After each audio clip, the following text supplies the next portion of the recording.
Welcome back to Indie Author Blueprint. Today we're going to be talking about common mistakes writers make when planning their editing needs. Now, one of the things that I mentioned in the last episode was that sometimes we want to cut corners. And so that is usually motivated by budget. It's sometimes motivated by just not knowing what we need.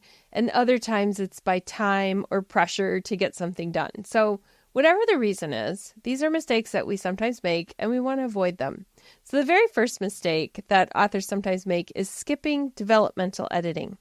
Now, this is especially true if you're a new author, that if you just write out your first draft and then you jump straight into copy editing or proofreading, you miss some of the opportunities that come with developmental editing in improving the overall structure, plot, and character development. So you want to look at the big picture and you want to look at issues that might make or break your story.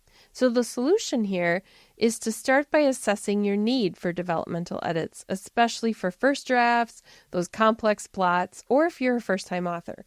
Now, for me, I had some feedback from friends over time. There have been different times when I have skipped developmental edits, but that is because I had it all planned out very well ahead of time. And also I need you to know that I am not a fiction writer. So if I had gone into writing fiction now, which I've toyed with some ideas, I will have to have somebody help me with the developmental process because I really know nothing about writing fiction. So it really depends on your level of experience, how you feel about your book, if you feel like you're really stuck, or if the idea that you had really worked for you on your nonfiction book. If you feel like it's really hitting the mark with the people who have read through it in their first draft, then you're probably doing okay on that. Now, the second mistake that indie authors often make is underestimating the time needed for each editing stage. Writers often expect that the editing is going to be a quick process. They just write the book and then someone's going to read through it really quick and then you're good. And they don't think about revisions and feedback and multiple rounds potentially of edits. So the consequence is in rushing the editing process, you can have either sloppy work because you just rushed it, or you miss deadlines, and eventually it affects the quality of the finished book. So the solution here is to plan for time in each stage of editing and looking at how much time you have to spend reviewing it, going through all those track changes, and revising after feedback. Now, after you do that revising, you might need to have another round. And so I have had it where I'm editing somebody's book and I do the first round, and I actually always go through twice. When I'm reading, I go through once looking for the big picture overall mistakes, and then I go through one more time to see what I missed. And sometimes I finish that first one and I go back to the writer and I say, you know what? There were so many changes in this round of copy editing that I'd like you to review these, and then I'm going to do my final pass through. And so that adds some time and changes our plans for how we're getting it done. But it's really important because sometimes it just needs that. It's just not ready to go. And if I push through and do my second pass and it goes back to the writer and they struggle with processing those changes, there could be more mistakes that need to be fixed after that. So it's important to plan enough time. The third mistake that writers make is choosing the wrong kind of editing. Some writers don't fully understand the differences between developmental editing, line editing, copy editing, proofreading, and so they might ask for the wrong thing. And I talked about this in the last episode if you're looking for one, figuring out what some of those are. And so what can happen is if you request the wrong kind of edit, or you hire an editor who doesn't know what to do in those, you might actually end up with a book that still isn't edited the way it needs to be. For example, if you're looking for a developmental edit and your editor focused on commas and spelling and didn't really look at the things that are part of that big picture, or the other way around where you requested a copy edit, but you actually just got somebody giving you some general feedback about the book. So if you get the wrong kind of edit, you pay for the wrong thing, you're not finished when you think you're finished. So the solution here is to take time to look at what your manuscript needs, and then research what kind of editing it needs, And then the final step of that is to really understand what that editor means when they say they're going to copy edit your book or they're going to offer you a developmental edit. Find out, ask them for some bullet points on what the deliverables are on that level of editing, because then you will understand what they mean by it. There's just sometimes miscommunication in not understanding what you're getting for what you're paying for. The fourth mistake that authors make is not budgeting enough for editing. So people often underestimate the cost of professional editing, and they try to cut corners because they look for cheaper services or they even skip some stages. And I know there are services out there like Fiverr and stuff like that. And I know that they might have some people that are very qualified, but there are also some people that call themselves editors on those services that are not qualified. And so you don't exactly know what you're getting sometimes. Or here's what often happens is somebody thinks, well, I only have $200 right now to spend, and so I need to find an editor for $200.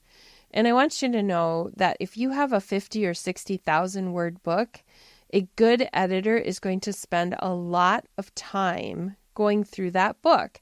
So for me, it can be anywhere from 15 to 30 hours to edit a book, depending on how many details there are for me to look up. If it's nonfiction, if it's fiction, all of that, or how clean the manuscript is, how much experience the writer has, and that kind of thing. And so when somebody tells me that they had a 50,000 word book edited for $200, I'm trying to figure out, who's working for $5 or $10 an hour, and what kind of quality are you getting for that? And so if you look for low budget or inexperienced editors, they might miss some of those crucial errors, and they might not bring your manuscript up to the quality that it really needs to be. So the solution is to know that editing is an investment and that you need to budget appropriately for the quality of editors that you need, and if you need multiple rounds as well. The fifth mistake that self-published authors often make is relying too heavily on self-editing. So we believe we can do all the editing ourselves because we've got all that software and the free tools, and it's going to catch everything, right? Well, the thing is, I've noticed even in using Grammarly that it makes mistakes. It doesn't always understand what I'm trying to say, or I've noticed that it suggests things that aren't actually according to the style guide, which the style guide that we use as writers is the Chicago Manual of Style for most books, unless you're writing academic stuff or, you're writing for a different market, or you have a style guide specific for a publishing company. But most editors are using the Chicago Manual of Style. And so not all of the tools catch up to that. Grammarly is one of them. It capitalizes things that aren't supposed to be capitalized. And then I also have Perfect It, but that does not check spelling and some of the things that Grammarly does. And then I have spell check on my Word. I have 3 things. I'm using all of those tools, and there still are errors when it goes to the editor. So self-editing is not the perfect solution. This is the first level solution. And then we hire the professionals because we're not very objective about our work. And so there might be something that we completely miss that somebody else can see. So even though self-editing is important, having a professional editor gives us the next level of things that we might overlook. Number 6, the mistake that we make when it comes to editing, ignoring the importance of genre and audience. So one of the things that writers might overlook is how their genre or their target audience affects editing needs. And this is specific to things like thrillers or the tone in children's books or books written specifically for a certain profession or occupation, those kinds of things. And so if we don't look at who it's written for, then it just doesn't hit the mark with readers because it's either above or below, or it just doesn't hit quite right. And so when you're thinking about the audience, it's really important to tell your editor who the audience is and who you're hoping is going to read it, because they're also going to look at that. They're going to look at reading level when you're thinking about it. And one of the things that I've found when I'm reading is like a sensitivity thing too. Like if I know this primary audience for this book is women, and then there's something said in the book that I know a lot of the people I know are going to take that the wrong way, because I know the audience, I can suggest for that author that I would reword this here because the tone comes across this way. So it's important to know the genre and the audience that you're writing for. The seventh mistake is expecting the editor to fix everything. Some authors think that their editor will fix all the aspects of the problems with the manuscript, even if it's not in the editor's scope of work. So this is important, especially if you're doing like an overall, like a developmental edit. They're not fixing your spelling and your commas. So it's important to know they're not fixing everything. It's important to know that if your manuscript needs a lot of work, even after 2 times through, the editor still might have more that needs to be revised because there's just so much cluttering up the page that's already been fixed. And so you have to know that editing is a collaboration. And so you should be open to feedback and engage in the revisions and not expect your editor to rewrite your entire manuscript. There's sometimes your editor is like, this thing here should be fixed too. But we've already reworked this so much that I don't think this author can handle me giving one more suggestion. And so sometimes it just needs some time to marinate for you. And then the next editor can continue and go on with some more things. And so just know that sometimes your editor is trying to be sensitive to just how much feedback you can handle, because they don't want you to think your writing is garbage. They want you to be excellent. They want you to shine. And so sometimes in that process, think of it like the red pen your teacher used to use. It can make an author really feel like I stink, like I'm really a bad writer. And the editor is actually trying to say, you're a great writer. I love what you're doing here. Let's just really polish this up and make it better. So just important to know that your editor's not going to fix everything, and it is not going to be mistake-free. You're going to have to still do some more reading and proofing yourself. The 8th mistake is, I think I've kind of covered this, but multiple rounds of editing. And so skipping multiple rounds of editing is a mistake. And so I think we'll leave it there. Just know that you're going to need multiple rounds. You are not going to be done with just one pass through. Know that you're going to be so sick of your manuscript by the time you're done, because you yourself are going to go through it a lot of times. When it comes back from the editor, you're going to go through it once or twice or 3 times. And if it goes to another editor, you're going to go through it again. So by the time your book comes out, you're just going to be so glad to get it out of your site that it's going to be a struggle to promote it. I know this from personal experience. Number 9 mistake is neglecting the need for proofreading. Some people assume that after a thorough copy edit, they don't have to proofread it because somebody's already been through it. But there might be missed grammatical errors. There might be some typos hanging out there, hiding. And so it's really important to do that polishing thing at the end.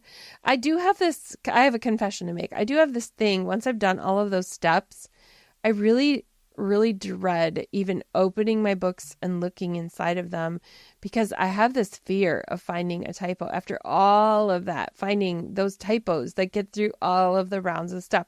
I know they exist and I hate it. I read headlines and I read back cover copy and all these things, and I'm just holding my breath as I'm doing it, hoping that there wasn't something that got missed, because I've had it get missed before and it's my own fault. It is not your editor's fault. It's your own fault if you miss something. So really important to do that.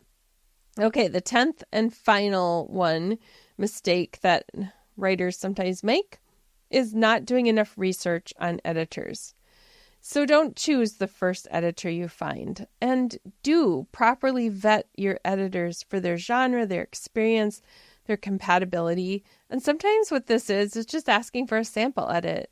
I'm always happy with people to do either a first chapter, or if they're really long chapters, like the first 5 pages or something, I'm always happy to do that so that they can see my style and they can see what kind of feedback I give, and they can get that feel for whether I edit in a way that they can receive that feedback. Because it can sound harsh sometimes. And especially because the editor is not there to write, like a critique and say, awesome, love this, like they're going to mark it up with the things that need to be fixed. And so that can be a challenge. And so when you research an editor, you find out who has the best chemistry for you and who aligns with your vision for the book. You don't want to be wasting money. So the sample edit is important. Getting references from other people, just the communication you have with that person, the back and forth when you're kind of exploring it tells you a lot as well. So as you think about some of these mistakes, I hope that you will plan your editing process effectively and that ultimately you will have a stronger manuscript and a better self-publishing journey because you took the time to think about the mistakes and then work on the solutions to prevent those mistakes from happening. I will be back next time with another episode. What are we covering in the next episode? We are going to be talking about tips for how you can clean up your manuscript before it goes to an editor. So we're going to be looking at different words you can look for, different like the common mistakes that a lot of writers make. And so some people call this the art of self-editing or the process of self-editing. So that is what we're going to be covering next time. I hope to see you then. This is Indie Author Blueprint, and you will find articles and tip sheets and all kinds of things on Substack if you just look for Indie Author Blueprint. And there are some extra bonuses for the people who pay a monthly subscription. They get to download some printable worksheets and stuff like that as well. So look for Indie Author Blueprint on Substack.